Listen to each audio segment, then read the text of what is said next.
Day 2 of the PGA show, which means actually day 3 of the PGA show. And you ever heard that term, my dogs are barking? Well, there's a whole pack in this room, by God. Let's talk about what we said. There is a lot going on for day 2.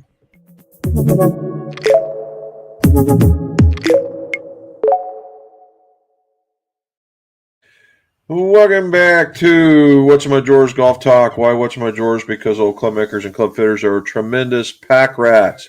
And it's all about what's in my drawers back up in the shop. Well, obviously, we are not in the shop. We are in Orlando for the 2025 PGA show. And this is a recap of what we had on day 2 of the actual show, which is actually day 3 of the week is how it works out, okay? And we're going to go over some of the stuff that we went over. So here we go. So today, again, weather has been gripping the United States, and we are no different. I'll turn that damn thing off. Anyway, they're going to be talking like kids.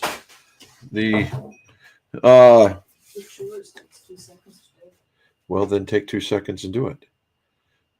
Anyway, so there was typically what happens on day 2 is that the population decreases significantly.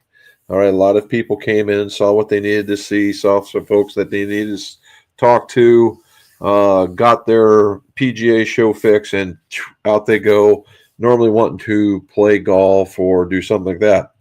Well, it was weather prohibitive. It was started out probably in the 30s and got up into the 50s. It was supposed to be dry. I don't know at what point it decided to change its mind, but we were leaving at 3:30, 4 o'clock today, and it was raining. And me without my raincoat, Robin was smart and packed hers. And so when we got back to the vehicle, which was a mile away, I'm wet and she's not. So then we went out and got something to eat. By the way, Bahama Breeze makes a really cool margarita, and the food is pretty good. So definitely a recommend there.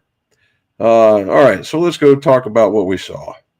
This is going to be, we're going to actually show you some stuff that we actually got. So from yesterday, remember I told you we went to Star Grip, and they are putting out another grip. It's got an aggressive pattern on it, and it's going to be available soon. Anyway, this is it. This is the grip. If you look, you see where it says Star, and then you get to see the grip. Okay. And this is what it looks like. And you can tell that the chevrons that are right here, this is where you would put your hands in order to align your hands. So if you look at it like this is how it would go on there. And it's almost like a rocky pattern. Okay. A rocky pattern. And it does run a little bit big. So if you have somebody with small hands looking for a standard, this is not where you want to go. However, if somebody's only like, oh, it's standard plus a couple of grips, this is what you want to put on with just regular tape, and away you go. So that was pretty good. We might actually stop by there because they're having a time thing, and we want to kick the butt right there. Okay. So first and foremost, we stopped off at the FlightScope booth. FlightScope is actually come up with a new X3 model called the X3C. Looks a little bit like that. All right, the X3C. So if you look in this black area on the white, there's a little camera eye there, and the rest of it's a bunch of radar.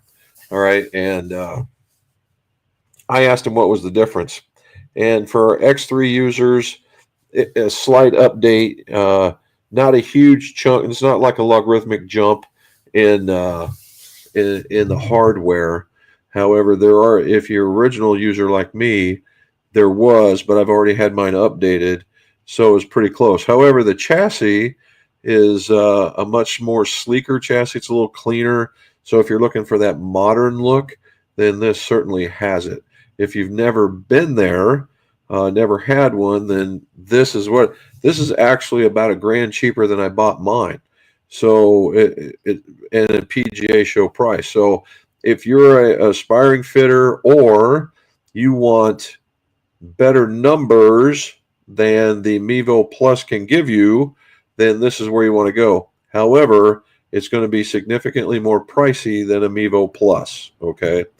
The X3 is like a Mevo Plus with its sensors. Yeah, the Mevo Plus is like this, has a sensor and maybe the eye, all right?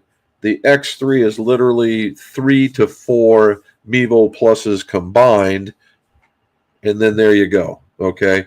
That's what that is. So your numbers are a little bit tighter, your tolerances are a little bit tighter. Everything you get out of it's tighter.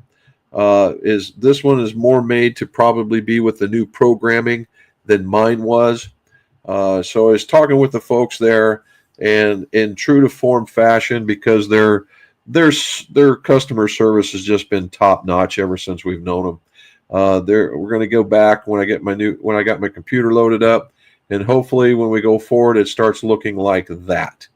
All right, it's going to have a new modern look to it, a little easier to get around with. I'll be able to use some cameras and go back to my camera days. I used to use a lot of cameras for helping people with the swing, and maybe I can go back to that, and wow, this could be a massive improvement. So I'm glad I stopped and I talked with them. So that was a good thing. Very excited about that one.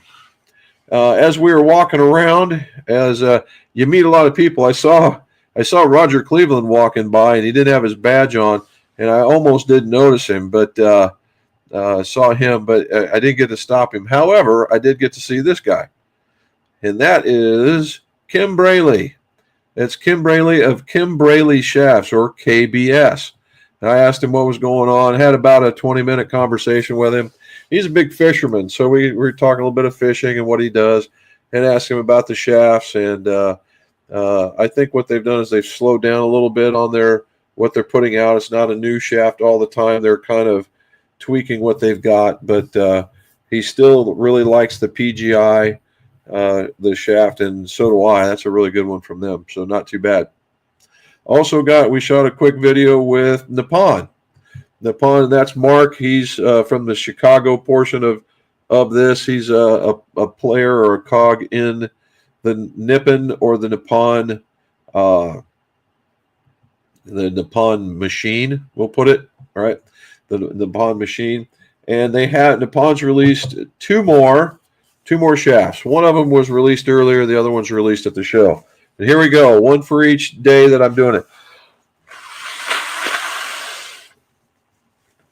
And tomorrow's supposed to be 35 when we wake up here in Orlando. I'm like, man, it's like being back in Ohio. Anyway, so we got to talk. You see the shafts in the background. So they're releasing a 750 Neo.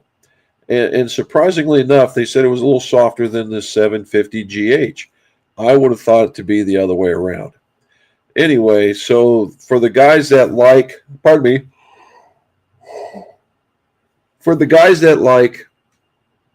the feel of steel, like the 120, like the way they're players in the day, and the swing speeds just come down a little bit. And they still want the way that it feels, the way that it kicks through, but just at a lighter weight, 750 can do it. So they're going to send me the 750, so I'm going to do a 750, 850, 950 kind of video in order to show you guys what the differences can or cannot be. Okay, and they'll be A, R, and S flex. Now, the other one is a Nippon Modus 110. Now, the way that they're describing it is, you notice that they have 105, 110, 115, 120, 125, 130, so on. So the models that end in a 0 are unique profiles. All right, they're not just the same profile and lighter; they are significantly different profiles. So, for instance, the 120, which is one of their flagship models, a little softer in the middle, gets the ball kind of up. It's got a lot of wins, right? Nippon's got 40 plus wins last year. Half of them were people playing the 120. Got the ball up in the air, did whatever they wanted to do. Great shaft. Well, the 130 is just the opposite of the thing. It's very, very stiff and in different places, and more stuff like Sergio used to play it, and he was just a huge tugger of the shaft and doing this. Now, the 110 is kind of in the middle, just a bit lighter. So if you like the 120, but you wanted more of a rounded ball flight and maybe just a hair lighter, 110 is where you go with that. Okay. Now, the ones that end in 5 are basically the same profile, but they're just getting lighter. Okay.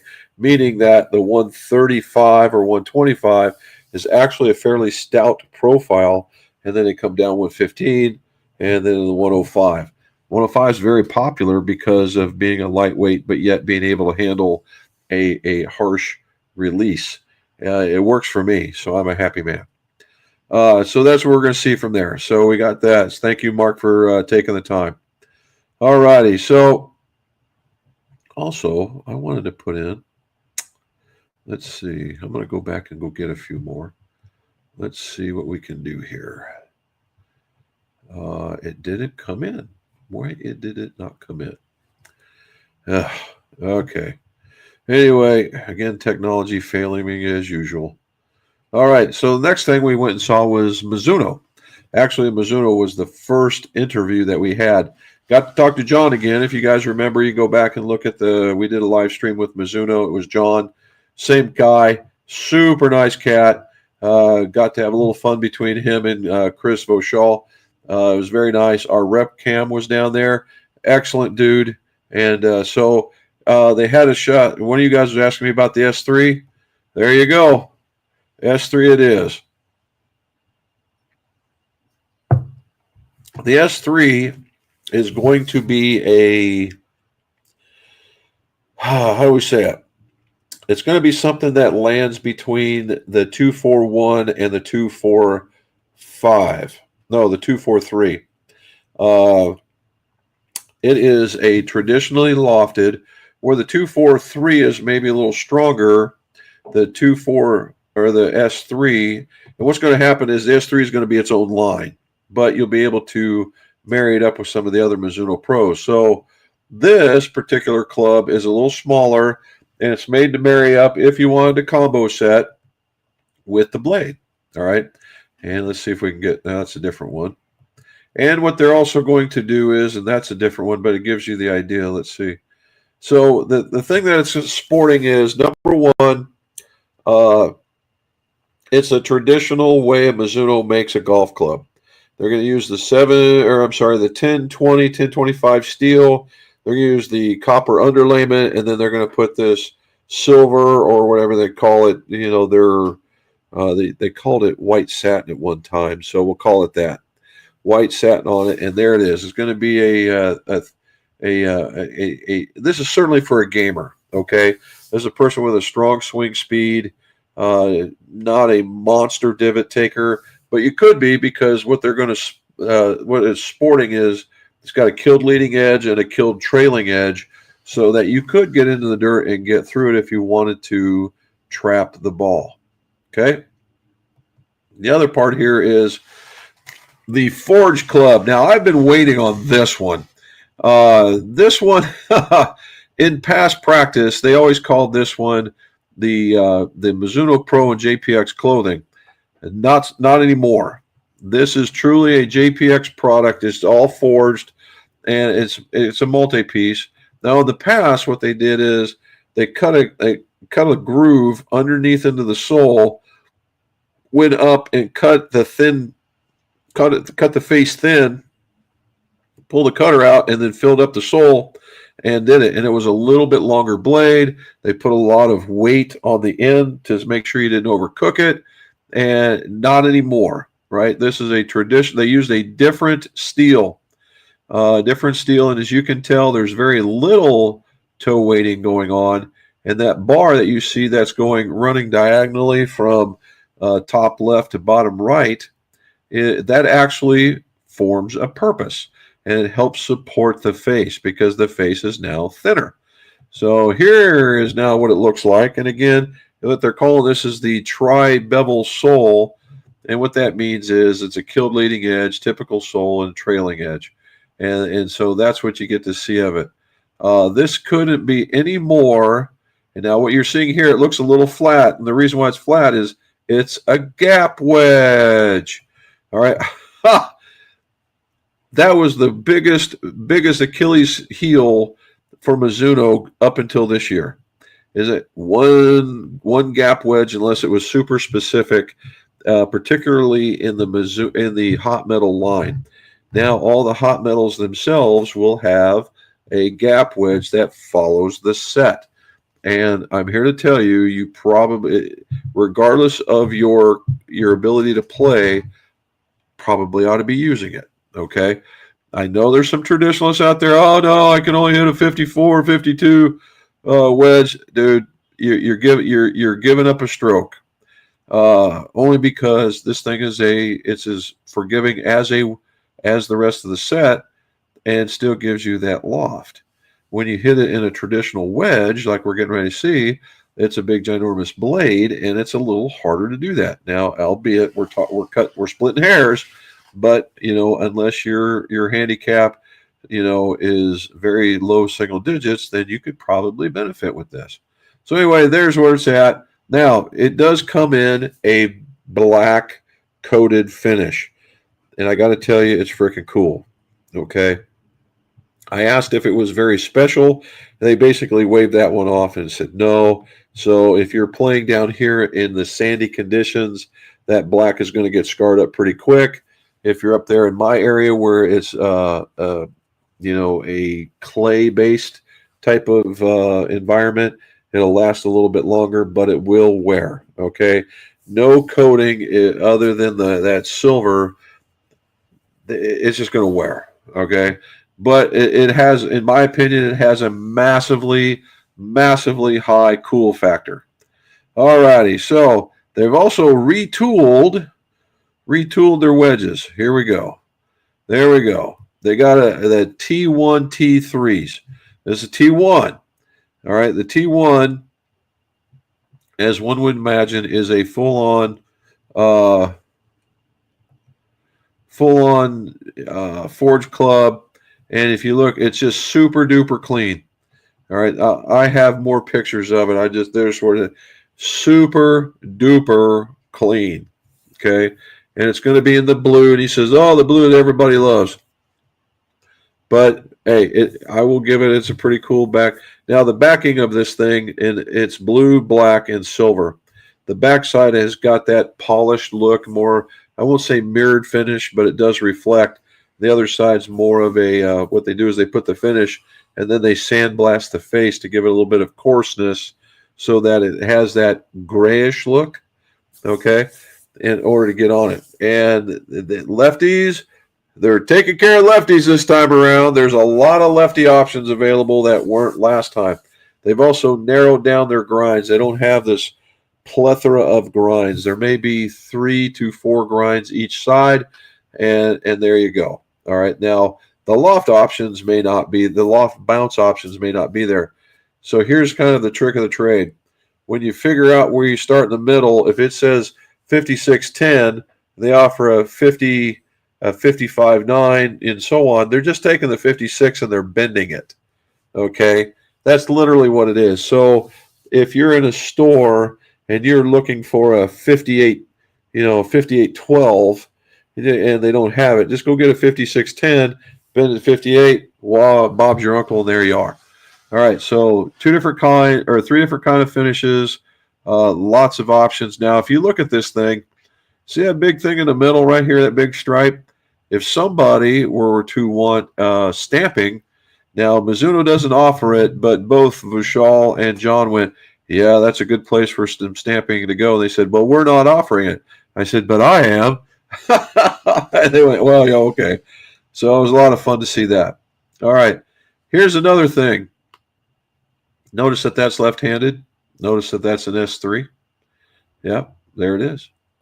So lefties are being taken care of from a Mizuno point of view all of a sudden.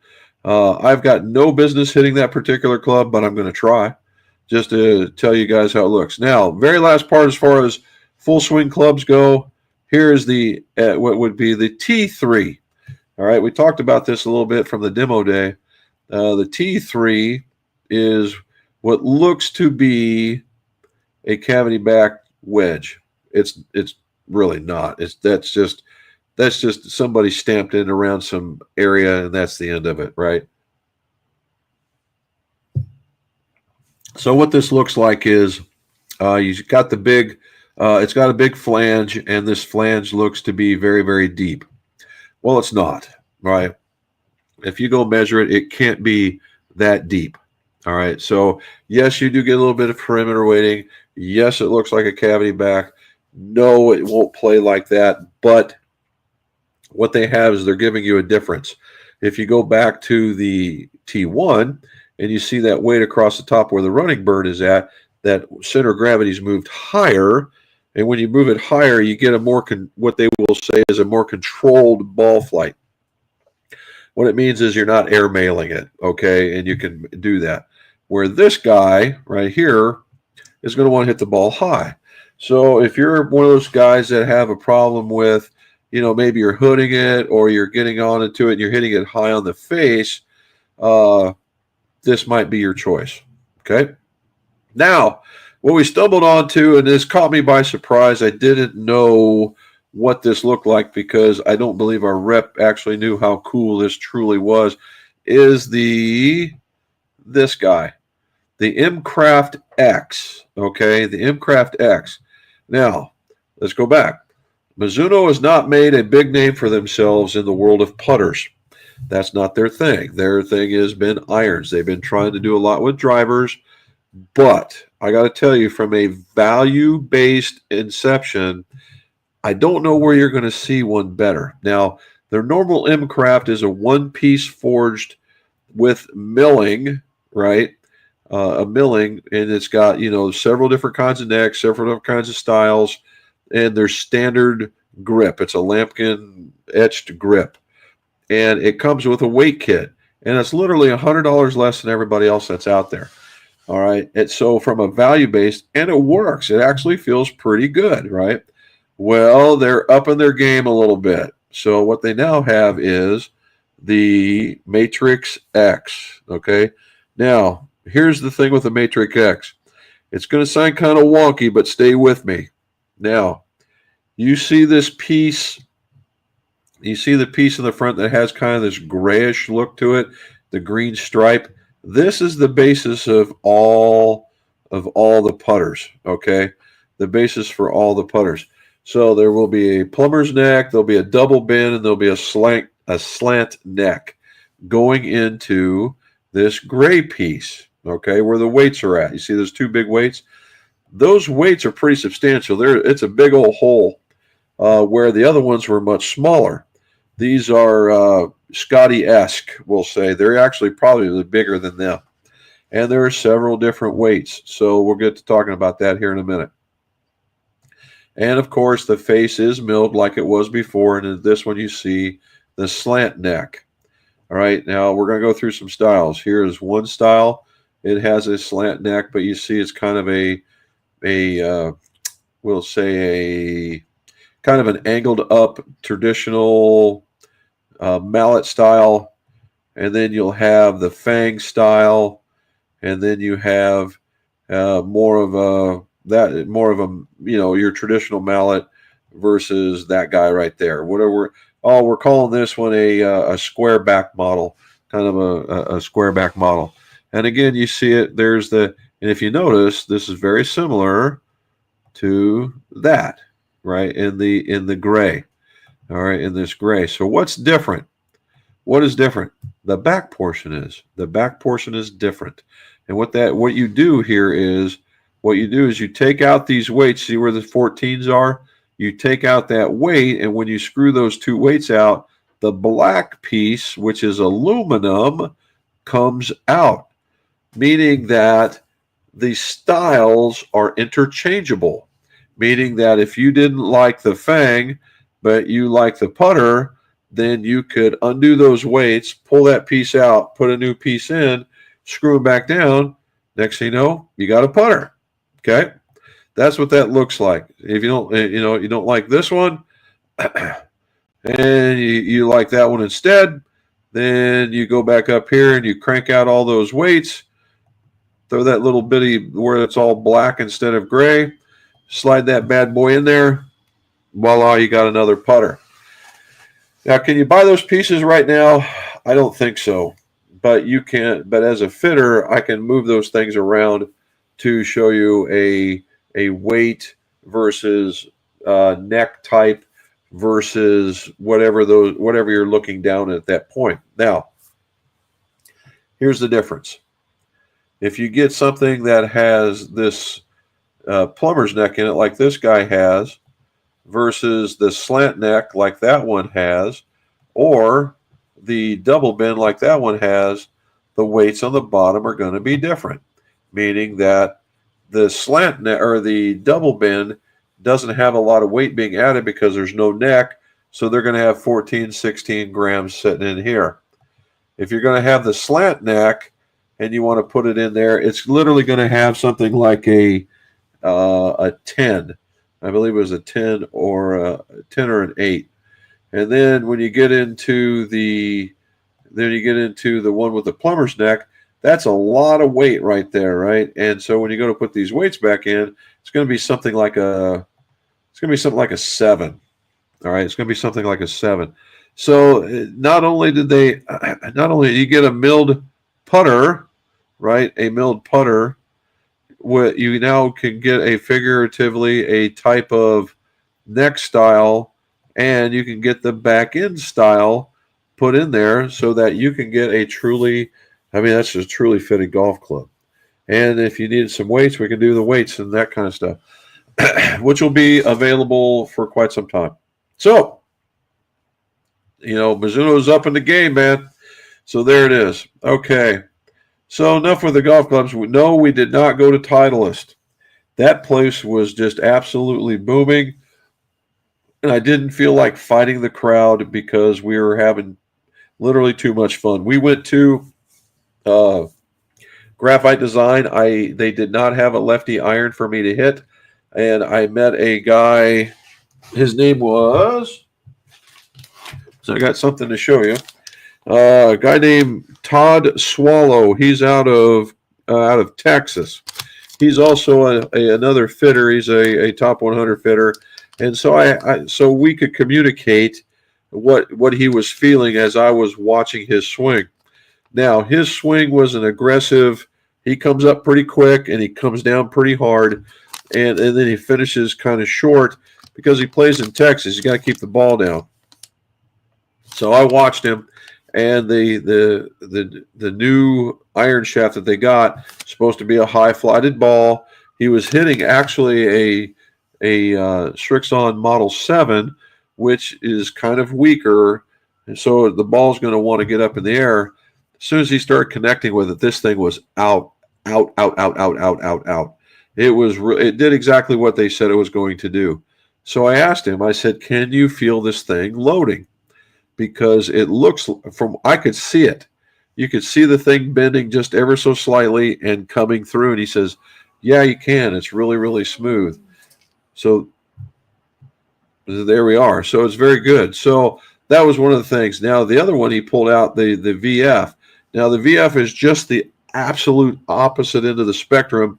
It's that Tiger Woods low spin, low flight golf ball or golf shaft that he wanted, and it was in a driving iron and a regular iron, and I watched him hit it, and it did exactly what they said it was going to do there.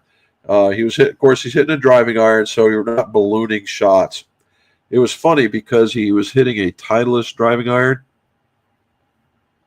It sounded awful. It really did. It sounded awful. I hate to say that about a golf club, but he even said it too.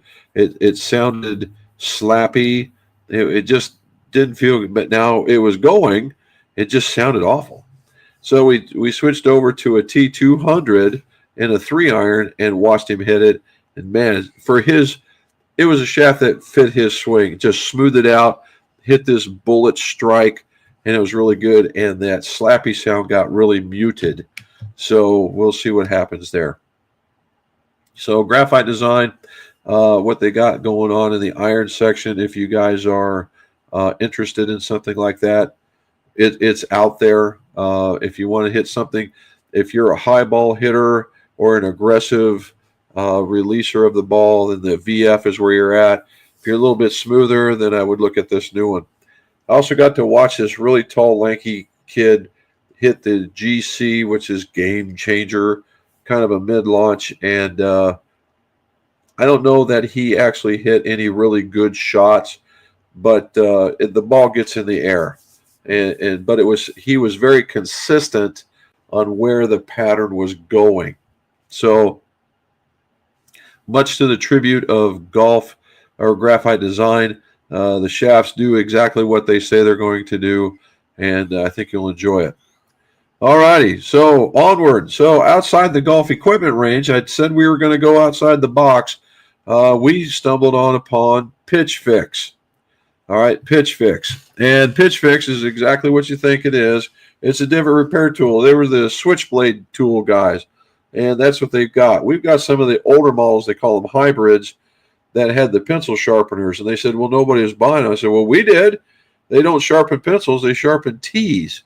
And well, they went to this design now, which I kind of like. Just these are the backs. You see a flag with a football, kind of an American flag kind of set up, and then another one. This is what it looks like on the other side. Stars and stripes, an eagle, and a different kind of a antique-ish looking thing. So they're going to that style where it's kind of a peanut shape. And so we were talking to them about maybe putting something on the back here. Then we go onto the front here and updating our logo. That just normally what it was is that you see here where you got the circle with this and then the McGolf. Well, matter of fact, it looks just like this. This is what we got on our Pitch Fix now. Okay, that's what it looks like. And it is clean. It looks very, very good. Except for I was just kind of wanting, when I saw all this American flag stuff going on, I thought, well, why not that, right? Why not that and put that in this area right here where that thing goes? I'm thinking that'd look pretty cool. What do you guys think? So we're working on them. And Miss McGolf, and again, Miss McGolf thinking outside the box. We stumbled across some other ones. These, I don't know if you can see them real well. The one here on the bottom is a bunch of skulls. The ones in the middle are a bunch of clovers. One at the top is, again, some skulls, not as crowded. And this is probably a better look of what they've got. She came up with something to deal with our pars and pours part of this. And I think pars and pours, that just goes cool anyway. Whether I start the channel or not, that's a good statement. And so we're working with them to go to get there. I gave them an idea, so hopefully that pans out, and they go through there. So new divot repair tool. Cool, right? All right. So as we go through, now you guys got to check this out. I got to figure out how to get one of these things. I don't know if I can afford it, but look at this. Look at that. A 4-seater golf cart. Literally, and I'm here to tell you, the top of that wheel hits me just the side of my armpit. Okay, this thing, I could rest my arm on it. Look at this thing. That is so freaking cool. Mad Jacks. This is who did this. There's a group called Mad Jacks, J-A-X. That is one outstanding golf cart for the ultimate four-wheel drive redneck. All right, this thing is super duper cool. It's just amazing what this thing looks like, right? And look, you can see what this guy, there's a standard issue guy standing there, and look where the top of that thing hits him, just about mid-chest. That thing was just, it's hard not to like that thing, okay? It's just really hard not to like that thing. It was pretty damn cool. So if you're looking for some, it is ridiculous, okay? It is ridiculous to have. However, the cool factor is just off the charts. Now, to kind of calm it down just the other end, if you like more of a limo type fashion, there you go, baby. You got, it's not spinners, but you got yourself some shiny chrome rims. You got some heavy duty leather seats. It'll seat 6. The thing is just crazy cool. And what I'm finding out is all these, that in every one of them, they have their, they have like basically an iPad, although it's not. It's built into the dash, this iPad that will control stuff. So you can have Apple CarPlay, you can have whatever the Samsung units go on, has GPS, tells you what the gas tank is for the battery. All this stuff is going on. Lights, a stereo that is to die for. And I mean, and look, that is a very, very, very comfy seat. That's basically a big old bucket seat for a golf cart. And they got seat belts. All right. They have freaking seat belts. So this thing is not going this thing is not going slow, particularly for a 6-seater. That is pretty freaking outstanding. All right. And then one of my more favorite ones is this guy. Look at that thing, right? How do you get away with, what do they call that? An Angry Goat custom cars. Look at this thing.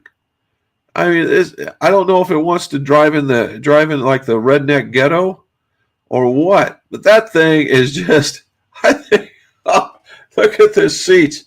Got red, and all these people that are on that board that you see in the front seat are part of what made that golf cart. That golf cart was outstanding. Okay, out freaking standing. And this thing is just crazy. That golf cart's got to be $30,000. Okay, if not more. It's probably going to be more. And but if you're going to do it, go big, right? And wow, that's all I can say is just wow. All right, something else. All right, so that was the fun stuff. So today, I got one more for you. We visited the Veterans Golfers Association, and they outdone them with a Humvee with a wrap on it, and there you go. So is the Veterans Golfers Association. For those guys, if you're a veteran out there, go look up the VGA, and they certainly might have something in your area. And I say this in all seriousness. They truly are trying to get out and about.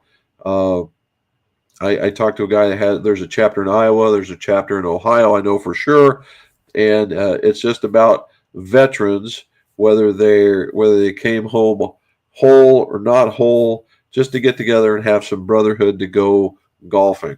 Now, this is not a drink beer kind of thing. Some of these guys are very, very serious about playing. So when you get there, you better bring your game, but get ready to have a lot of fun as well. Okay, so there's my public service announcement for the VGA.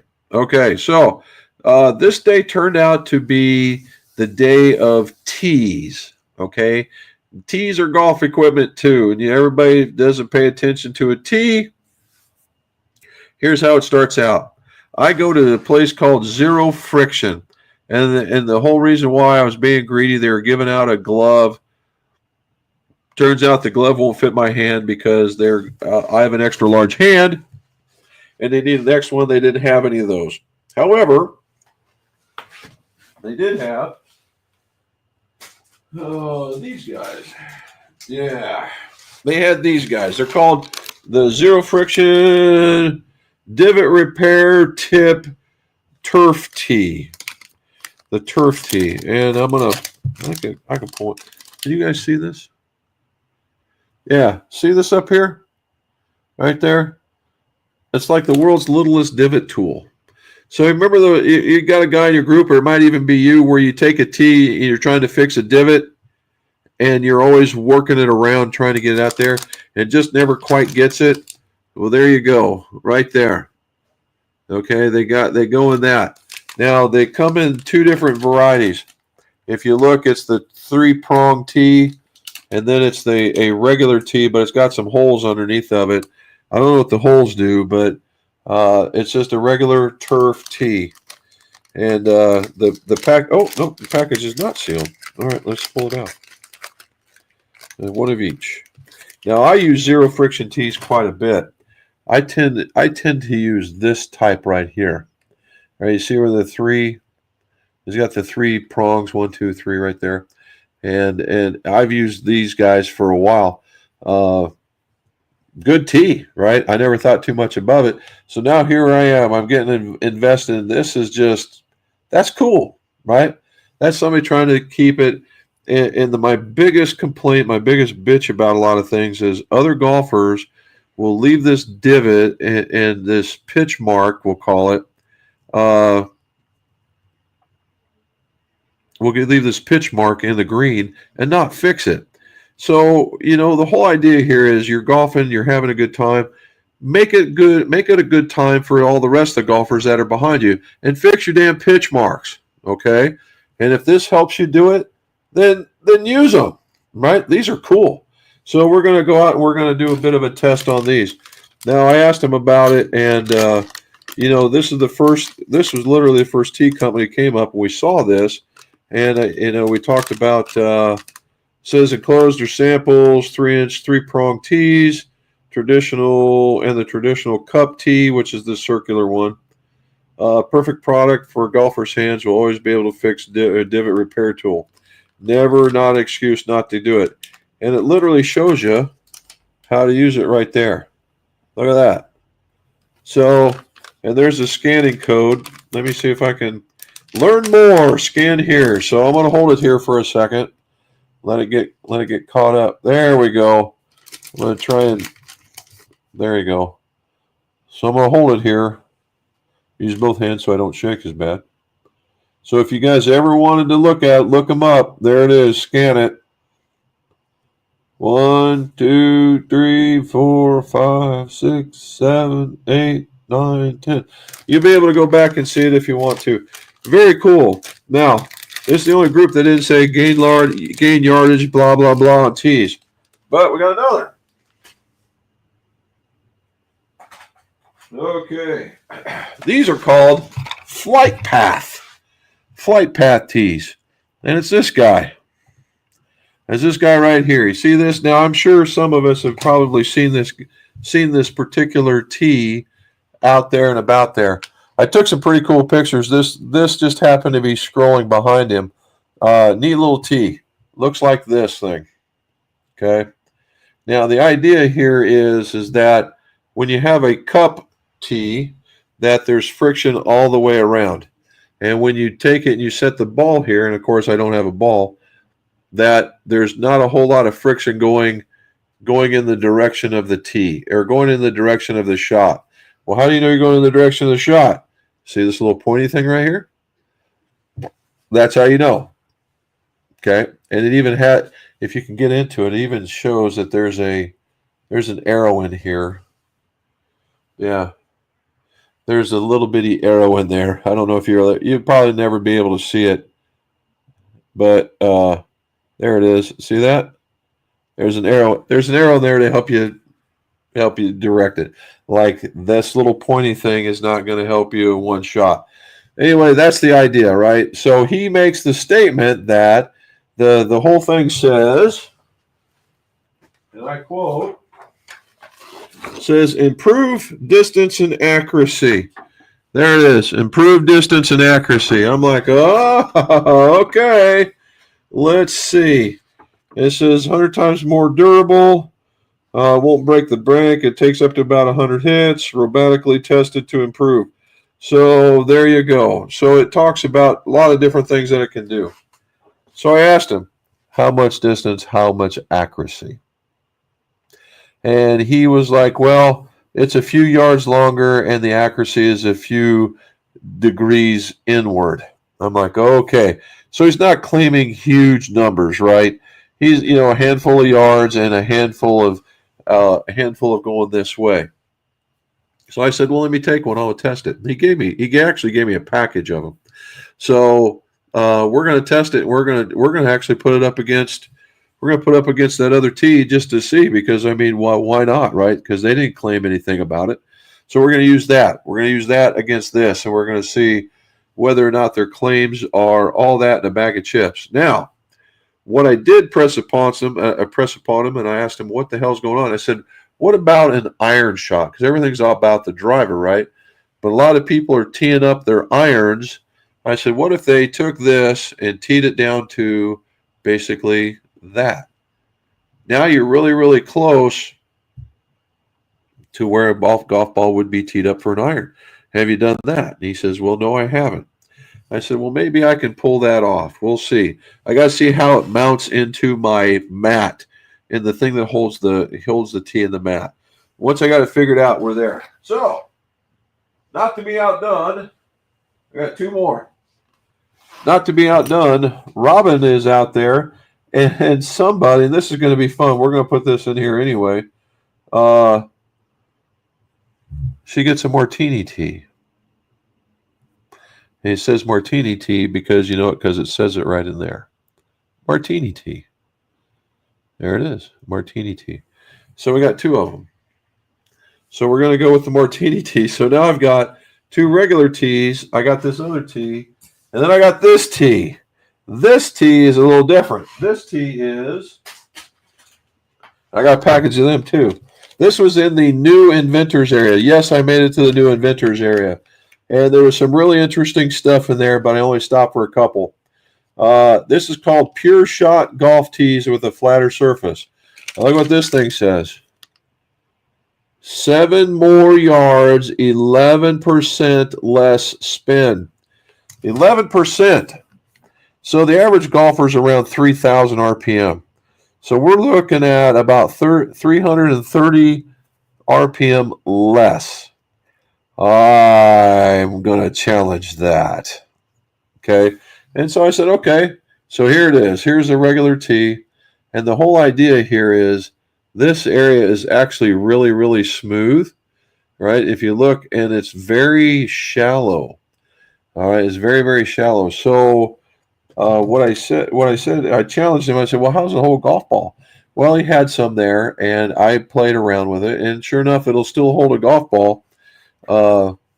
It's just not as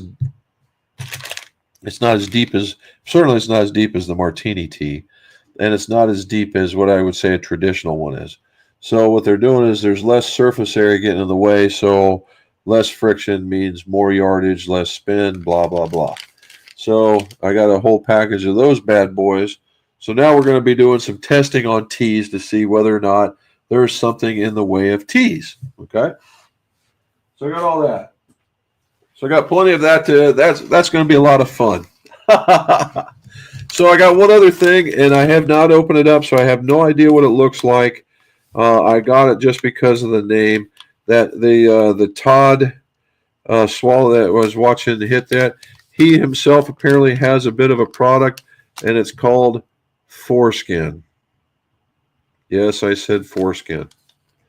There it is. And what it's for is, you know, the medical tape or the bandage. I use the Flexall kind of cloth, and I put it here, like you see Tiger doing. This is to take place of that. But it's called Foreskin Skin Armor. There it is, Skin Armor. Okay. So if you want to look it up, there it is. You can do that too. Okay. Last but not least on the tee thing is the reason why I went looking for it is because somewhere along the lines I saw that they had a $50,000 tee. I found it, and there it is. It is a gold tee, and there's a truckload of diamonds on it, and the tee can't be that big. And it's $50,000+ because of all the precious gems and the metal that it's made out of. Okay. For anybody who wants to know, I'm drinking the Bardstown Discovery 10 series. Here we go. I will have to say, after about a little bit of air on it, it's been awesome. Okay, found some other stuff. We're going to go new inventors, new places. So I got intrigued by a group called Ogre Golf. Okay, Ogre Golf. Ogre Golf makes putters. And when I saw the things, I thought, well, this is where Dungeons and Dragons meets golf for sure. When you see this, and when I show it to you, you'll be there.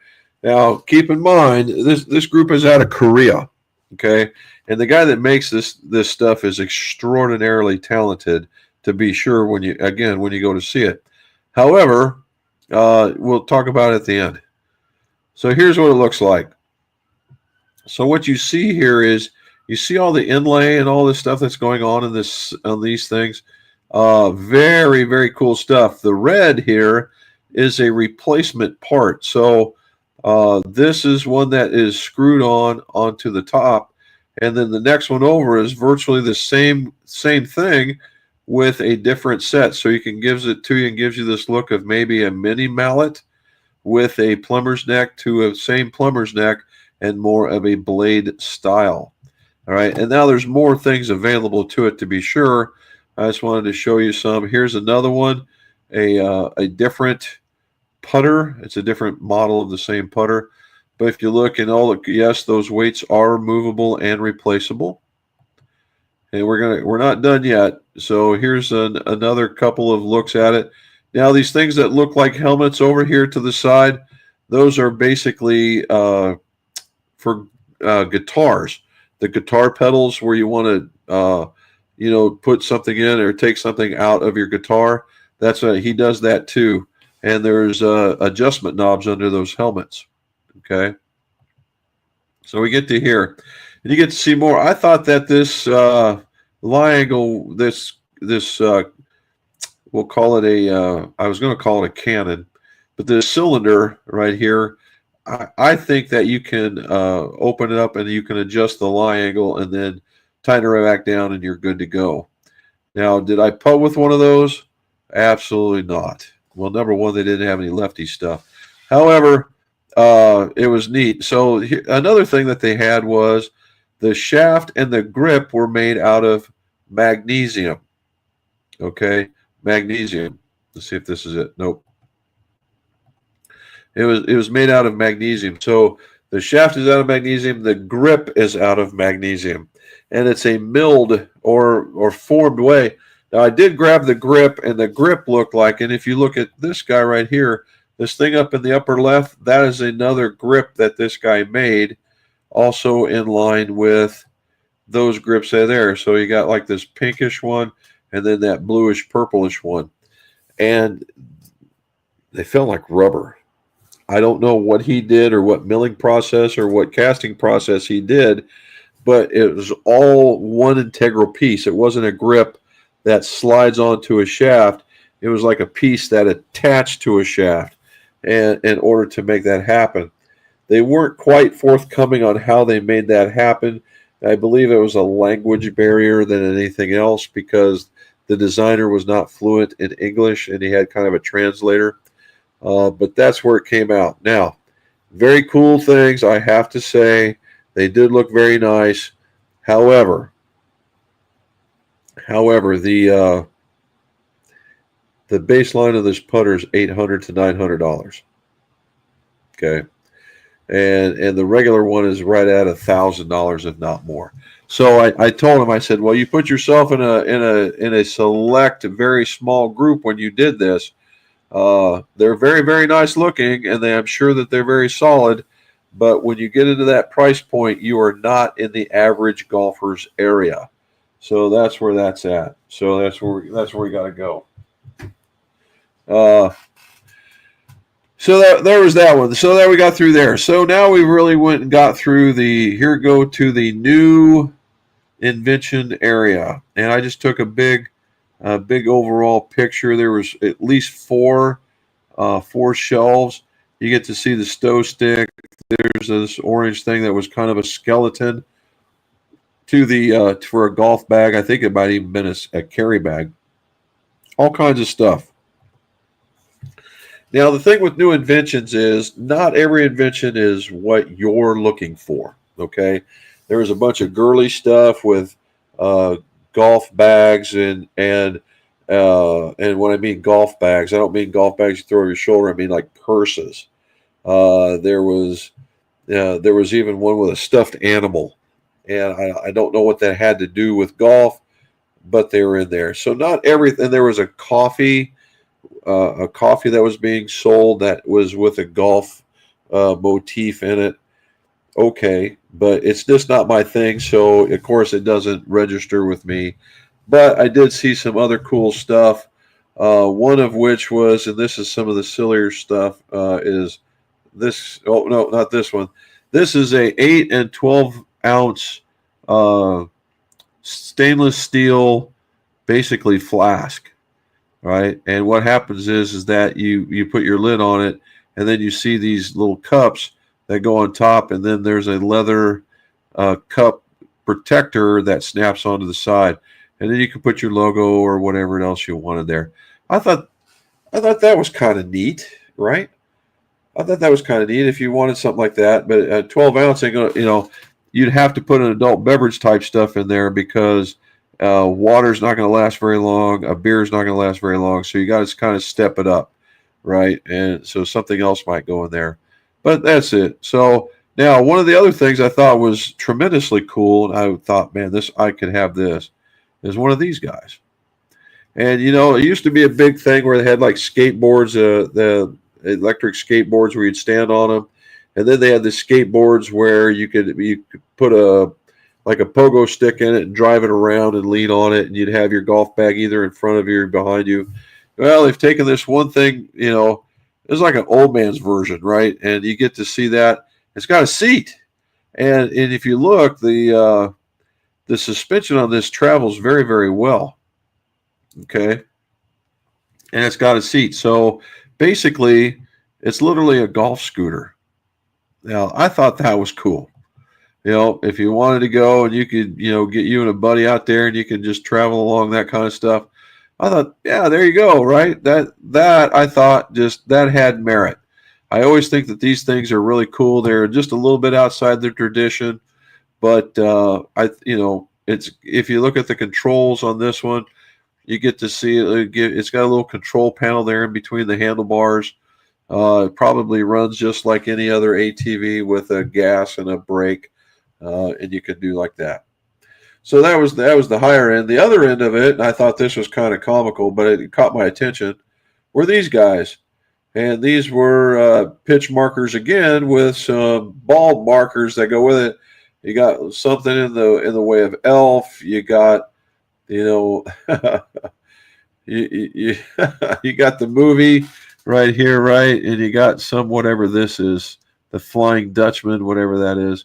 So they look a lot like this when they get up. They got SpongeBob, you got the Long Drive movie, right? You got all these, you got Squidward, all this stuff.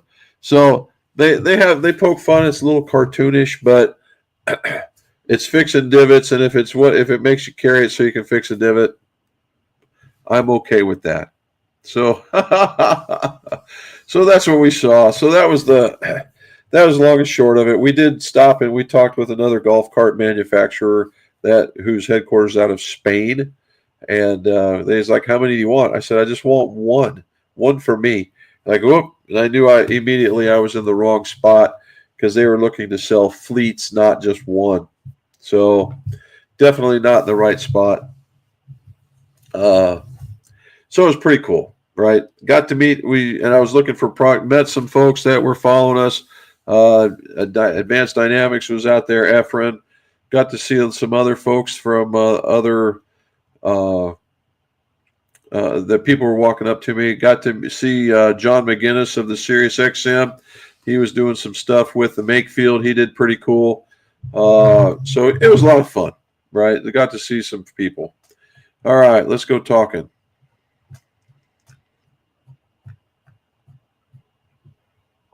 All righty. Oh, Jesse wants to know how to get into the show. I would love to see all the exhibits and product information. Well, Jesse, you can sign up. Normally I'm part of a couple of golf organizations, and as part of a benefit for that, I get in because I register. Now, I've been doing it for several years, so I kind of get the grandfathered clause also. However, if you're not part of those, you can get in, you can register, and you can pay. And you can pay. And I don't know how much it costs, but you can literally buy a ticket and come on in and walk around just like everybody else. Robin says, "Hi, Jesse." That's funny because she's back here sleeping. Peter says, hey, from a high snowy Myrtle Beach, I would swear that hopefully that stuff goes away, Peter, just so you guys can get back to normal. John, even Jim and Robin, come on, guys, 22 watching. I'm the only one with thumbs up. Yes, please, if you would. Again, I failed to do that. Hit that like and subscribe. Please get the thumbs up so that we can get more of this stuff out to everybody else. And he says, hi. Robin says, thank you. She probably was in there as I was talking. Thank you for the information about the products and taking the time with all your viewers. Yeah, you know, it was fun. I got to talk to a bunch of guys they come up, hey, are you that guy? And I'm like, oh, yeah, I guess I am. It's just, I think it's just fun, you know, talk to guys old and new, and we got to see some stuff. It was really quite cool. I had fun with it. Happy Thursday from Andrew. Thank you very much. Jesse saying, hi, Robin. He's saying back there. Paul Van Vliet, you guys out from underneath all that snow yet? Hope you guys have a great day. We did. Tomorrow is going to be a short day. We're only going to go over there for an hour or two. I got to look up a few things of people I wanted to go see. Might actually try and stop in at Titleist. That's kind of iffy because if we get there early, maybe they're not all attending. Nobody wants to talk. It's been 2 days. Nobody wants to do it. That kind of thing. So that's going to be hit and miss. So we're going to kind of go to the other side of it, not necessarily golf clubs, but the stuff like the tees. We're going to there was a lot of activity in the simulator area. There was Golf Zone, HD, Full Swing, and numerous others that I had never heard of before. That place was packed, absolutely packed with stuff. So there's other channels out there that do a very, very good job of covering those guys. Some putter stuff that was out there. I did get to see some others, but yeah, it was really, really kind of cool. We'll be on our way because we're going to take off and try and make our way about 2/3 of the way back tomorrow. Steven says, hello from Tennessee. Anyone looking for a good rangefinder? Tiger Rover has a good rangefinder for $65 on the low-end version. Mr. Short Game was there and did a video, and they were in it. Okay, there you go. All right. Al Burnett, what do you say? From a very cold space coast, I am sure. Oh, there it is. And the answer to that would be yes. Believe it or not, we had 3 people play golf. Get the hell out. And not only that, but it was cold and it was cart path only today. Oh, geez. I'm guessing they're not from around there. Probably. That's a good guess. Where else can you get all the product information, pro or con? You deserve a much larger audience. Well, I thank you, Jesse. Well, you got to go out there and tell your buddies, right? That's what we're talking about down here, that little scroller thing that you see down below. Just tell your buddies so we can get some more of that out there. Big golf has cost me $1,800. Oh, get out. Andrew, stop. Oh, you know, I've been talking with a lot of guys actually from the UK in that area, and they're just getting past. I feel sorry for them when they go back because they just got here and got used to the time change, and they're going to have to turn around and go back. All right. Why did you show me Mizuno Forge? How will I explain this to purchase? I'm telling you, dude, it is a classic golf club. It is a classic golf club looking thing. I love the shape of this thing. Now, again, for me, if I'm playing, I'm going to have to jack the loft on this thing, because it's what you would call a traditional loft, or no, modern loft. The traditional loft is like, as 7 is about 34.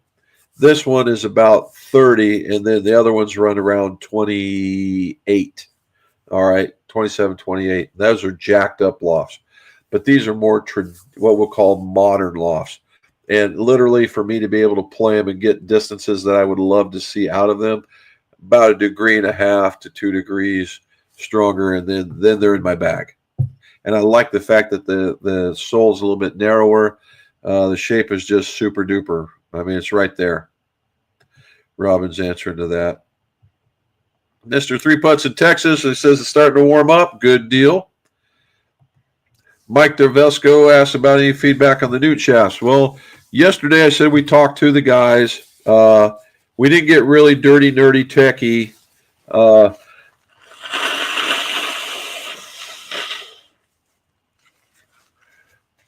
That is 30s. That's 30 degree and rainy in Orlando, right there. But he says they're having a lot of success on the senior tour. And when you talk about guys on the senior tour, obviously their swing speeds are still quite quick. They're just not, or speedy. They're just not probably as aggressive as they once were. And they're getting a lot of play. Now, again, keeping in mind that anybody willing to give up free anything to those players, and it appears to work, they will take it. Okay. Now, I will give it this. It's a made in the USA shaft, much like the handcrafted from Hazardous. So the pre-prig comes in. It's made from somewhere else, okay? Not in the USA, but it comes in sheets of pre-prig. And pre-prig is lines of graphite where the epoxy is gluing them together, so it comes in as a sheet. And then they take these sheets and they manipulate them to wherever they want, and then roll them around a mandrel, and then they make them there. So, yeah, not too bad. Okay? But they're going to send me a couple, and we are going to look at them. So we're going to see how that works out. CHA Spaceball is in here. He's clapping. Again, thumbs up, ladies and gents, please. All righty. Matt Revlock says, just got back from basketball practice. How did today go?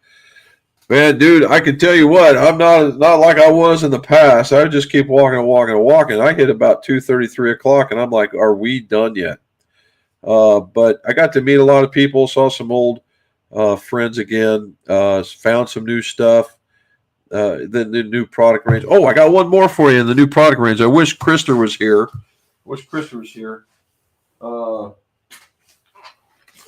This is called Pegmate. Pegmate. This was in the new one. I want to give Pegmate a shout out. He is from Sweden. All right. And there's nothing more than this guy right here. Pegmate. I don't know if you're going to be able to see it if it gets in there. And it's a piece of silicon. Okay. It's a piece of silicon. And it says, and it does say pegmate.se. So how does it work? How does that guy work? Well, we're going to use tees as an example, and the whole idea is not to lose your tee. You know, if you're one of those guys where the tees fly up and that kind of stuff, and this guy's wife actually came up with the idea. So what you do is you put a tee in this piece right here, and you jam it into the ground and somewhere around it, right? And then what you do is you take your tee, we'll use a different one. You use your tee, and you put it in the other side of it, and you plug it into the ground like you normally would. So if this one is sitting in the ground somewhere else, and it's held down like here, and then you put this one in here, and you're that guy that, and what it does is when you hit it and it pulls the tee out of the ground, this acts like a tether, and you've got your tee, and you never lose your tee. I thought for a simple little gadget like that, neat little idea, and it's just a piece of silicon that they've designed, and they decided to bring it to the U.S. Now the RNA has said it's illegal, and I asked them why it's illegal, and they said that because they think you can aim with it. You could run that thing out and go like that and aim with it. I'm like, well, all right. So there you go. So, but it's a Swedish. It's a there it is, made in Sweden. There you go. So the other part is that I wanted to throw by is that they had some Swedish treats, these little things right here, and I asked him, what is this? And he says, pure sugar. And I'm like, oh, get out of here. You guys don't eat like that. And this is called Dime, right? Dime. And it's basically chocolate covered toffee, and very, chocolate covered toffee. And I had one. It's really good, and the toffee does not stick to your teeth. Then he had another one of these things, and it looked like bubble gum, and it's called what's it called? Dumel. That's called Dumel, and basically it's a chewy caramel. So it's just, a lot like the Roche, not the Rochers, but anyway, our chocolate. Now, what I would say that the chocolate here is a much lighter than the chocolate that we normally have here in the States, but the toffee is phenomenal, and the chewy stuff here is very, very good. He offered me a half a bowl, and I said, "Oh, no, I can't take a half a bowl just for talking to you for a minute about your product." But I wanted to show you guys that it was out there, so that was pretty cool. All righty, the black ones look like something from the old Munster show. Yeah, I'm telling you, dude, they're the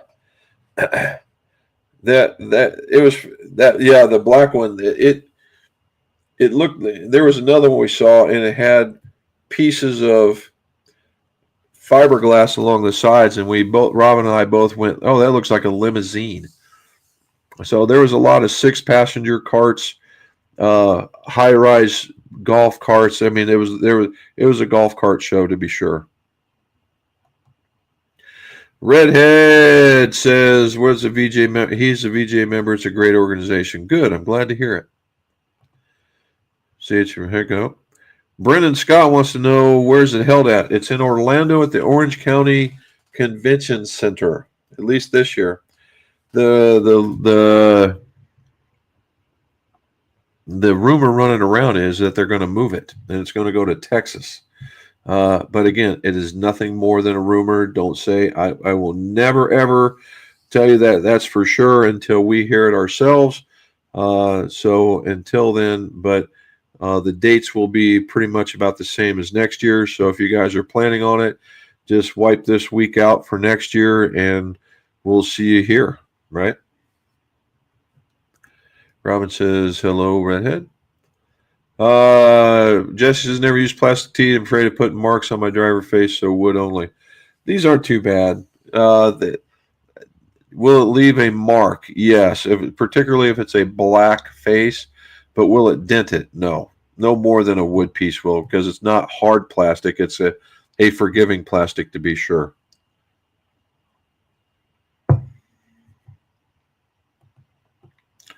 All righty. I have several zero friction tees.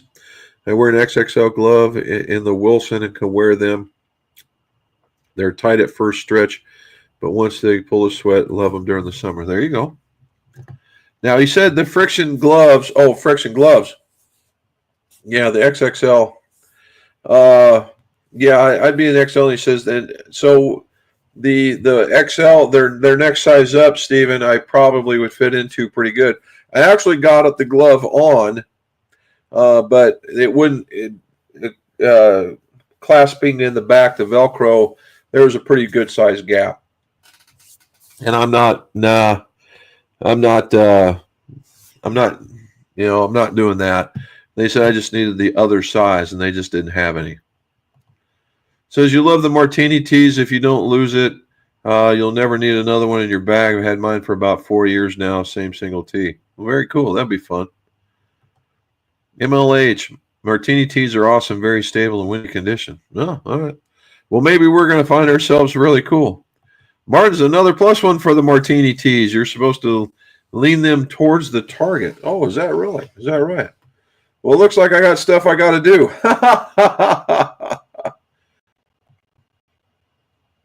The orange shell attached to your golf cart bag and turn it into a stand bag. Oh, okay. That's what I thought it was, Stephen. I thought that's what you would do. But there was a framework at the top, almost like you wanted to carry it. But Nexus did something along that same very lines. Okay, the same very lines. So that's what they did. So there it is. So a lot of good stuff from Mizuno. A lot of good stuff outside of there. We've seen all the shafts that we're going to see because that's all there was. I got to see the the putter company. Got to see, the golf carts are just incredible. We walked through the beautiful people section where all the clothing was. Not a lot, it's the same as far as golf clothes go. I am not a beautiful person, so me going through there is not a good thing. Uh, but what we're saying, now tomorrow, I'm going to take a little bit of time, hopefully visit a couple of the techno places. If not, maybe a couple of other places. I'm just looking for I really want to look for Daphne's head covers just to see what they got. Because Daphne's head covers always has these really unique covers, to the point I always harken back to one year they had a driver cover that looked like the Starship Enterprise. So they're always thinking outside the box, and I just want to see what they had this time. Some of the places the driver head covers that we've used in the past were there, and they had some outrageously cool stuff as well. It was really neat to see these companies surviving and doing very, very well. All right. So there we go. We got down to the bottom. We only went an hour and 15 instead of an hour and a half. I'm missing three-eyed blind or three-eyed blind. Yeah, they're having a concert. It's going on right this very minute. But we're talking instead of that, and that's okay. So I'm good with that. So tomorrow's going to be a short day. We're going to be traveling. So unless something dire happens, chances are, well, there's no chance. We're not going to do a live stream tomorrow. Keep in mind, we'll take this last bit of what I found out and we'll make it part of Mondays. And when I get back for the weekend, hopefully my house is all in one part and not flooded. And we'll go from there. So as always, guys, thank you so very much. Tell your friends, tell your families, hit that like and subscribe button with all those folks that were there. And as always, let's see your scores go low.